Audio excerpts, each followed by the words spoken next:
listeners. My name is Cliff Ratza. I'm the author of 2 ongoing series of novels, the Lightning Brain series and its sequel, the Keeper series. And in addition to being an author and a writing coach, I teach at universities and have a consulting business. Now, the title of this podcast is Some Thoughts from a Master, Daniel Kahneman's book, Thinking Fast and Slow.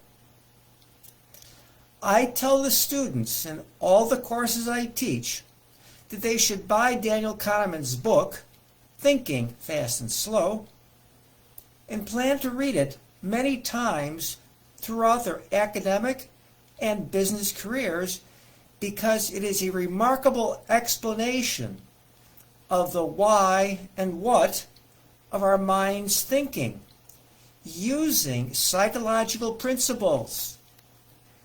It is not a textbook. Textbooks focus on the how. But for purposes here, and using Simon Sinek's focus on why motivational principles, why and what are the most important starting points. And I believe my summary will help all listeners, authors and writers included. For example, an author's main character might want to practice the thinking patterns that Kahneman's book provide. Daniel Kahneman, a psychologist who won an economics Nobel Prize, co-authored the book with Amos Tversky and published it in 2011. It ties together many concepts regarding thinking and presents his Nobel Prize-winning prospect theory. The book is hefty, 499 pages grouped into 5 parts, and 5 parts and 38 pithy packed chapters. I'll show you what the book looks like.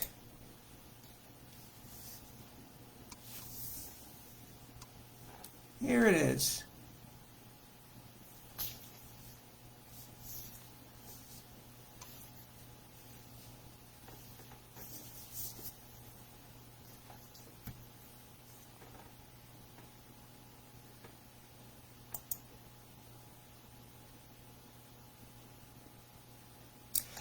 And even though each chapter is standalone, there are 38 of them. And even though each chapter has a takeaway page at the very end, the book intimidates most readers who take the easy way out. They buy it and put it on their to-read stack, but don't pick it up again. But I soldiered my way through it because as an instructor at 3 universities in Chicago, I knew I could reference it in every class I teach. And I could use its principles in my business, consulting, and writing careers. And that's why I made this podcast, to give all listeners, especially authors and writers, a summary and main takeaway of what Daniel Kahneman has to say. The title tells us immediately that humans are designed to think fast and intuitively, or slow and deliberately. Each mode can serve us well when used at the right time and for the right reasons. The challenge is knowing when, as well as the limitations of each. So please listen to what I have to say. Part 1 is called The Two Systems. In Chapter 1, the character in the story introduces the 2 modes of thinking, fast and slow. It gives a number of useful examples, all of which you'd easily understand. So I won't say anything else about Chapter 1. Chapter 2, Attention and Effort, discusses that when thinking about something requiring focus, like driving in a snowstorm, it takes effort and energy to concentrate. And that's why we must think slow. And that takes us to chapter 3, the lazy controller. People prefer to be in situations that require less attention and effort, and don't stress them out. Is it true? I'll let you be the judge. Think about what you usually like to do.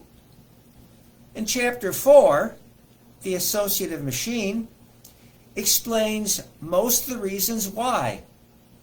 Our brain is designed to look for associations among what we see in the world around us. We do this instinctively and fast because thinking fast can help us survive. That's what the theory of evolution has taught us. Think about prehistoric man running when he sees a dinosaur. Our subconscious is primed to think fast when we spot something that threatens us. And thinking slow helps us later. Thinking things through after the danger is past, so we make even better decisions the next time. But chapter 5, cognitive ease, cautions us not to let our slow thinking be lulled into false illusions of memory or truth or what works. It takes attention and effort to guard against cognitive ease. And that takes us to chapter 6, norms, surprises, and causes. We always extract a model of the world about us in order to get a handle on what we see. And then we summarize it with a normal view so we know what usually to expect, and then explain the results using causes and effects. And when we see something surprising, we must decide how it connects to our model. Once again, don't let thinking fast keep us from spotting trouble beyond the norm.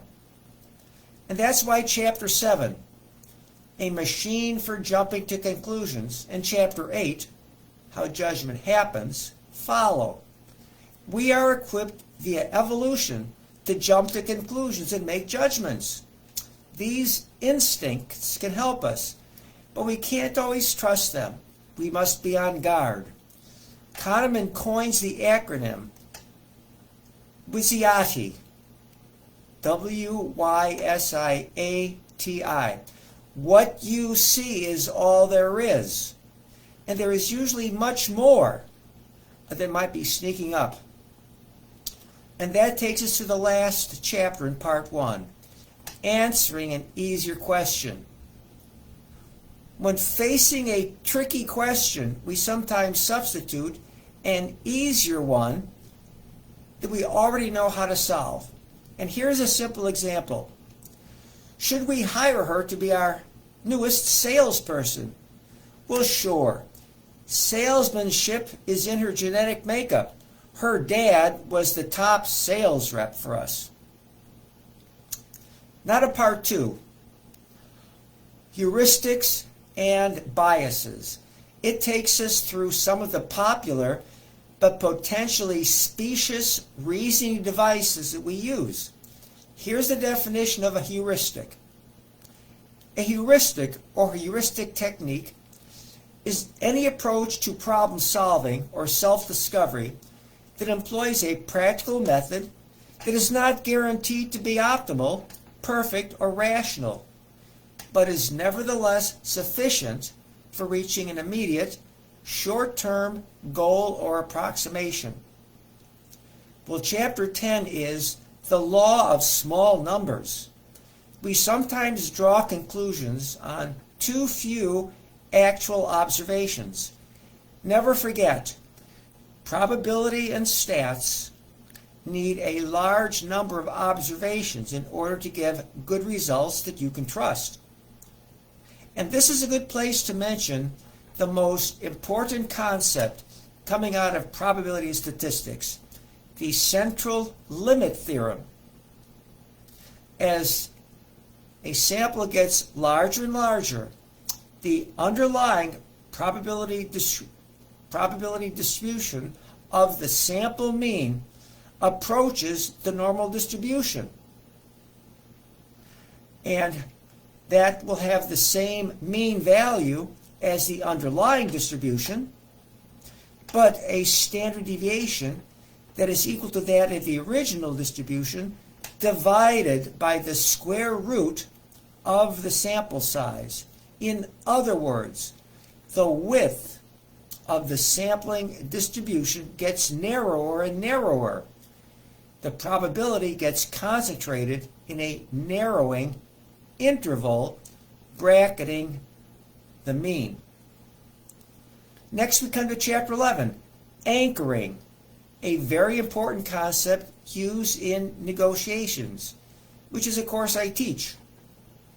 An anchor point is the first value thrown onto the table, and often the final negotiated price is close to that value. However, that first value might be unrealistic, thrown out there by either the buyer or the seller to influence the outcome in their favor. So use System 2, thinking slowly, to analyze if the anchor point is realistic. Chapter 12 is titled The Science of Availability. It is somewhat related to the law of small numbers.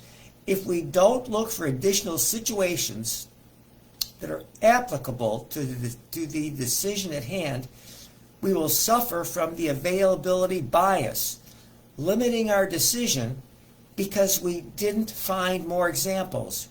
Remember that System 2, thinking slow, is lazy. The next chapter, Chapter 13, is availability, emotion, and risk. It describes the link we make from whatever info is available to the emotion or feeling it generates in us, and from that to our assessment of risk. And please note the definition of risk. In simple terms, risk is the possibility of something bad happening.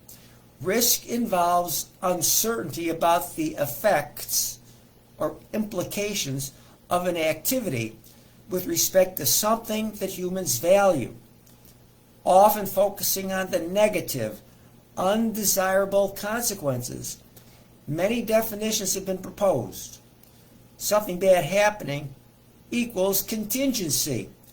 So if we are not careful, our heuristic approach can lead to an unrealistic assessment of risk. In Chapter 14, called Tom W.'s Specialty, is an illustration of how we use Bayesian statistics, a very tricky topic that I mention in my podcast on math and teach in my probability and stats class. Bayesian stats uses a prior or base rate probability along with marginal and conditional probability to compute the posterior probability. We have many opportunities to use bad heuristics with it.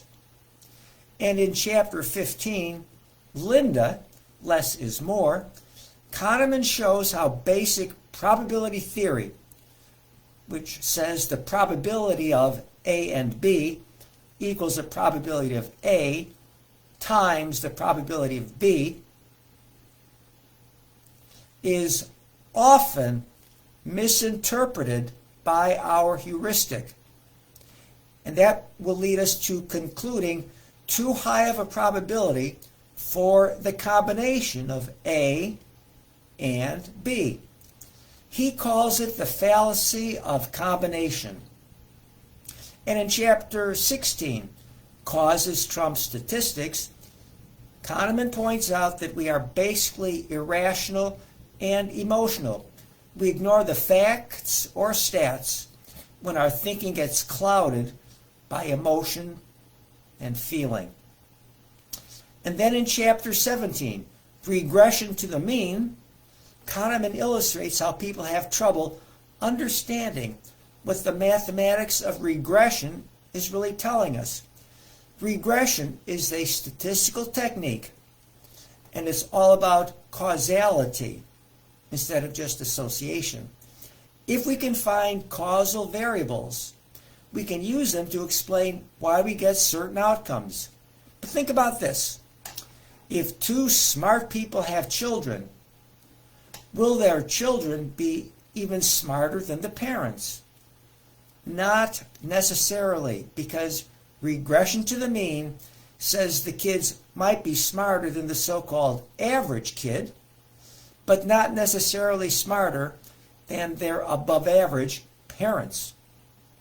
Chapter 18, Taming Intuitive Predictions, offers some guidelines for keeping our intuition in bounds. There are too many illustrations given to summarize the chapter, other than to say it's hard. And this concludes part 2. Part 3, Overconfidence, explains some of the reasons why we are overconfident. Chapter 19 is the illusion of understanding. We often think we know the situation when often we do not know enough about it to be as confident as we think we are. And chapter 20 is the illusion of validity, which builds on the illusion of understanding. The best example in this chapter uses stockbrokers who claim they can pick winners, but they can't because of the law of small numbers. Kahneman mentions Nassim Nicholas Taleb's book, Black Swans, to show why we are so often mistaken regarding validity. Chapter 21 takes chapter 20 one step further by giving examples of when a simple formula about risk might be better or worse than intuition. And chapter 22 talks about situations when we can trust our intuition. Kahneman uses firefighters to illustrate how. If we have enough repetitive and repeatable, controlled experience, we can trust our intuition. And chapter 23 exposes the planning fallacy. People who are too close or too involved in a project might be worse than outsiders for predicting outcomes. And then we come to chapter 24, the engine of capitalism, in which Kahneman says that having an optimistic outlook can empower, by force of will, our ultimate success. And this concludes part 3. And now we come to part 4, choices. It explains what processes we choose when making decisions, and what problems we should be aware that they might cause. Chapter 25, Bernoulli errors, talks about two-choice decisions like yes, no, true, false, so on and so forth. Well, it turns out that when determining the payoffs on such decisions, Bernoulli considerations are linear, but our actual psychological payoff calculations are less than linear and actually logarithmic. And that sets the stage for the rest of this section, which is built on prospect theory, Kahneman and Tversky's original work, for which they won the Nobel Prize. I won't go through chapters 26 to 34 individually, because there is too much to summarize. But here's the big takeaway. Prospect theory says that people's evaluations of gains and losses are asymmetric. We give more weight to losing than to winning. We are all risk averse. And prospect theory includes the endowment effect, in which people might include in their calculations things they own that actually might not be important. It also develops a two-way table, gain and loss columns and high and low probability rows to organize an assessment of situations. Somewhere in here we have the sunk cost effect. Money already spent is sunk, and don't let that figure in to future evaluations of what you might want to do. That cost is already occurred. And then it considers bad and rare events, reversals, and framing when coming up with overall risk policies in which we keep score, often using mental accounts of regret, recency, and cumulative effects. Keeping score is difficult, very difficult. And that brings us to the fifth and final part of the book, the two selves, which, unlike the previous parts, is a philosophical reflection of treating your life as a story that is unfolding. Everything is becoming. Living rationally or living an illusion. Deciding what well-being is. And using the two systems, thinking fast and thinking slow, to help us live our lives. This entire part is best read slowly and deliberately. You can watch other videos that try to explain the book, and some of them give you different spins on what the book says. And that's because there is so much packed into it. I get something new out of the book every time I read it. And my only warning to anyone reading the book is this: Kahneman puts so much in, and so much of it relies on the mathematics of probability and stats, that you might come away confused and frustrated because he doesn't tell you the how of the math. But how could he possibly do that? He won the Nobel Prize for what is described in the book. So treat the book as the why and the what of thinking fast and slow. So there you have it. You can get even more if you read the book. And please do so if you wish. But if you do, be prepared to read it many times. Thank you for listening. And bye-bye until next time.